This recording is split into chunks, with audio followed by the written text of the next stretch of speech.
Principal sir, teachers and dear audience, Assalamu alaikum wa rahmatullahi wa barakatuh. My name is Muhammad Zeba and I am a student of Jamia Islamia Al Talim Al Quran.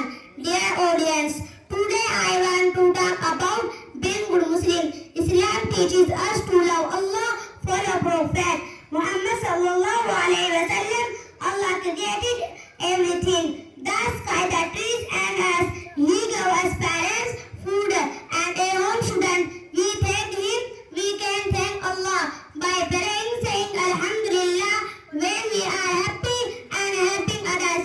Our Prophet Muhammad sallallahu alaihi wasallam taught us to speak and share what we have. Respect our parents and teachers. Never lie or hurt anyone. One hadith says the best among you are those who have good manners. So we should always be polite and helpful. Let us promise to listen to our parents, pray on time and be kind to everyone. When we do this, Allah will be happy. We will go to Jannah inshallah. Thank you. Assalamu alaikum wa rahmatullahi wa barakatuh.